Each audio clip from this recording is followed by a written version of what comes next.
दोस्तों, India is home to many billionaires. फिर चाहे वो मुकेश अंबानी हो, रतन टाटा हो या फिर कुमार मंगलम बिरला, लिस्ट बहुत लंबी है। और इस लिस्ट में एक नाम बहुत तेजी से उभर के आया है। एक शख्स जिन्होंने अपना करियर की शुरुआत एक डायमंड शटर की छोटी सी नौकरी से की और देखते ही देखते वर्ल्ड्स 50 रिचेस्ट पर्सन का दर्जा कायम किया, जिन्होंने अपने वेल्थ में एक साल में ही 13 टाइम्स ग्रोथ हासिल किया। उनकी कहानी किसी भी फेरी टेल से कम नहीं है और वो हमारे देश के करोड़ों युवाओं के लिए एक रोल मॉडल है। दोस्तों, उस शख्स का नाम है गौतम अडानी। गौतम अडानी का जन्म 24 जून 1964 को गुजरात के अहमदाबाद में हुआ। उनके फैमिली का टेक्सटाइल बिजनेस था। गौतम अडानी को पढ़ाई लिखाई में ज्यादा इंटरेस्ट नहीं था। वो तो बिजनेस में अपना नाम कमाना चाहते थे और बचपन से ही कुछ बहुत बड़ा करना चाहते थे। बड़ा नाम और बड़ा काम करने की इसी जोश को अपने अंदर थामे उन्होंने महज 18 साल की उम्र में अपना कदम रखे सपनों की नगरी मुंबई में। मुंबई आके वो महिंद्रा ब्रदर्स के लिए कुछ समय तक डायमंड शॉटर का काम किए। कुछ ही समय में उन्होंने इस काम में महारत हासिल कर ली और अपना खुद का डायमंड ब्रोकरेज का फर्म सेटअप कर लिया। इसके चलते महज 20 साल की उम्र में वो मिलेनियर बन गए। लेकिन इस टाइम तक गौतम अडानी के बड़े भाई मनसुख भाई अडानी अहमदाबाद में एक प्लास्टिक फैक्ट्री सेटअप कर लिए और इसी का ऑपरेशन संभालने के लिए उन्होंने गौतम अडानी को 1981 में अहमदाबाद वापस बुला लिए और आगे चल के यही प्लास्टिक का बिजनेस गौतम अडानी के लिए इंटरनेशनल मार्केट्स का दरवाजा खोल देता है।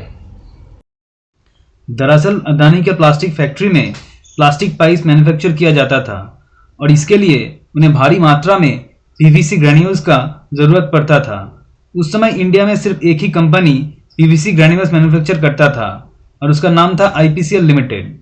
अब दोस्तों, अडानी को अपना प्लास्टिक का धंधा चलाने के लिए हर महीना 20 टन पीवीसी ग्रैन्यूल्स का जरूरत था और इस डिमांड को आईपीसीएल पूरा नहीं कर पा रहा था। इसीलिए मजबूरन अडानी को पीवीसी ग्रैन्यूल्स को बाहर से इंपोर्ट करने का रास्ता चुनना पड़ा। पर दोस्तों, इसमें एक दिक्कत था। उस समय बाहर से प्लास्टिक इंपोर्ट करने के लिए आपको एलओए यानी कि लेटर ऑफ ऑथराइजेशन देना पड़ता था, जो कि बहुत टाइम कंज्यूमिंग था और इसके लिए बहुत पैसा भी खर्चा होता था। अब देखिए मिस्टर गौतम अडानी ने कैसे इसका एक ज़बरदस्त सोल्यूशन निकाला। मिस्टर अडानी ने पीवीसी ग्रैन्यूल्स इंपोर्ट करने के लिए स्टेट पीएसयूज, एक्सपोर्ट कॉरपोरेशंस और जीएसईसी के साथ हाथ मिला लिया और उनके साथ पार्टनरशिप करके उनके ऑर्डर्स के अंडर अपना ऑर्डर प्लेस करने लगे। इससे उनको कैसे फ़ायदा हुआ ये ध्यान से देखिए। क्योंकि स्टेट पीएसयूज और गवर्नमेंट ऑर्गेनाइजेशंस का ऑर्डर बहुत भारी मात्रा में होता था, तो इसीलिए उनके लिए एलओए पाना ज़्यादा बड़ी बात नहीं होता था। अब इंपोर्ट का माल आने के बाद अडानी अपने ज़रूरत का सामान साइड करके बाकी सामान बाजार में बेच देते थे।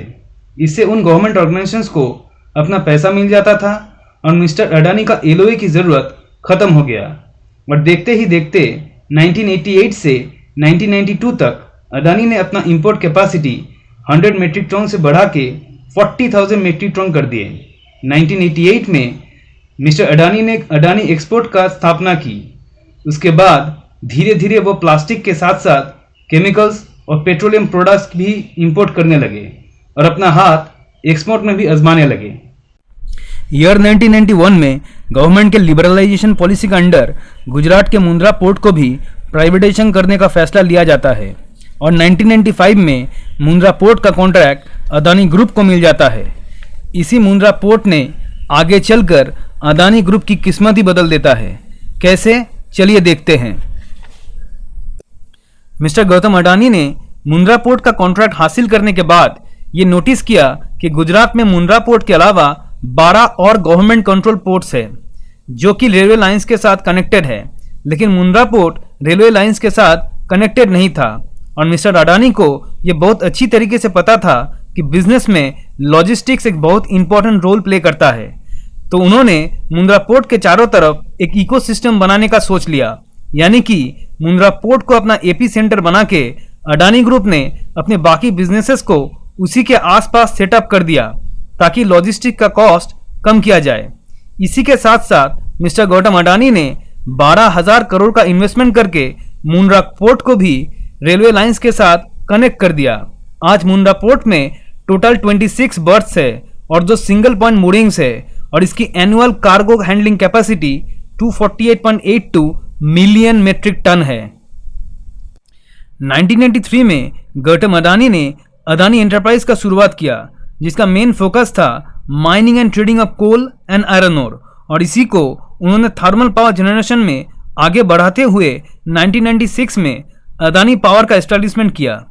आज अडानी पावर की टोटल कैपेसिटी 12,450 मेगावाट्स है और ये इंडिया का largest private own power generating company है। आगे चल के मिस्टर अडानी ने infrastructure, FMCG, data handling, logistics, इन सारे सेक्टर्स में अपने पैर जमा लिए। और अगर हम क्लोजली अडानी ग्रुप के बिजनेसेस को देखें तो हम नोटिस कर सकते हैं कि अडानी ग्रुप के सारे बिजनेस बहुत ज़्यादा इंटरलिंक है और वो उनके बीच एक इकोसिस्टम बना के एक स्टार्ट टू एंड कॉन्ग्लोमरेट बना रहे हैं, ताकि प्रोडक्ट मैन्युफैक्चरिंग से लेके प्रोडक्ट एंड कंज्यूमर के हाथ में जाने तक ये पूरा प्रोसेस का कंट्रोल अडानी ग्रुप के हाथ में ही रहे। चलिए इसे थोड़ा डिटेल में समझते हैं। अडानी ग्रुप के बिजनेस को हम 3 सेगमेंट्स में डिवाइड कर सकते हैं। पहले सेगमेंट में आता है Adani coal, Adani gas, Adani iron mines and Adani ports.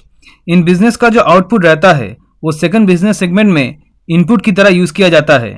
तो सेकंड बिजनेस सेगमेंट में आता है Adani power transmission, gas distribution, real estate, health care and Adani Wilmer. और इन दोनों सेगमेंट्स के बीच इंटरमीडिएट का काम करता है थर्ड सेगमेंट, जिसमें आता है Adani logistics and Adani airport.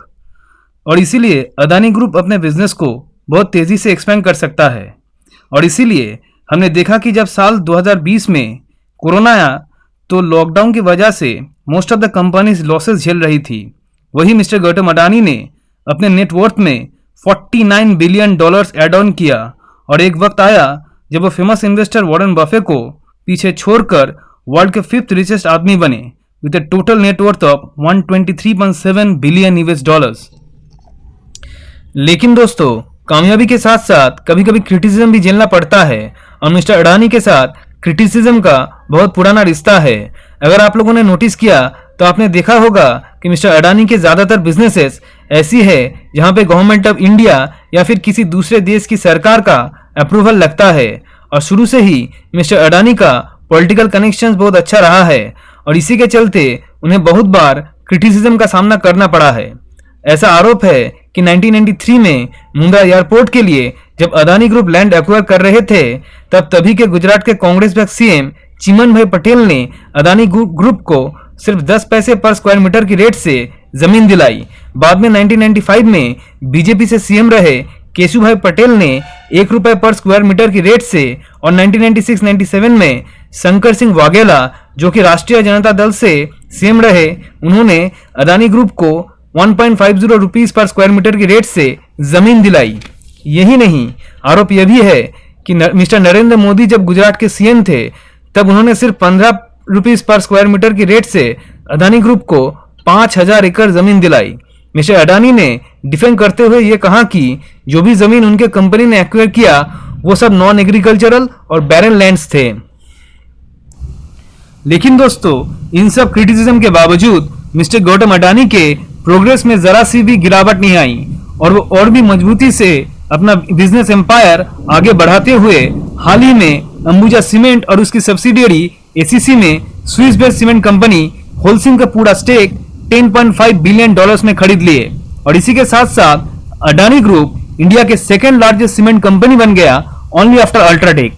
हमारे अगले एपिसोड में हम अडानी ग्रुप के इसी सीमेंट डील के बारे में डिस्कस करेंगे और जानेंगे कि आखिर क्यों अडानी ग्रुप ने सीमेंट इंडस्ट्री में इतना बड़ा इन्वेस्टमेंट किया, कौन कौन से अपॉर्चुनिटीज उन्होंने नोटिस किया। साथ ही ये भी जानेंगे कि आखिर क्यों होलसिम अपना सारा स्टेक बेच के इंडिया से अपना बिजनेस विड्रॉ कर लिया। तो आज के लिए बस इतना ही। उम्मीद करता हूं कि आज का वीडियो आप लोगों को पसंद आया होगा और अगर आप लोगों को मेरा वीडियो पसंद आए तो आप लोग मेरा चैनल फिनोस्कोप लाइक, शेयर और सब्सक्राइब कीजिए। तो मिलते हैं एक नए टॉपिक में, नए वीडियो में। तब तक के लिए खुश रहिए, सेफ रहिए। Thank you.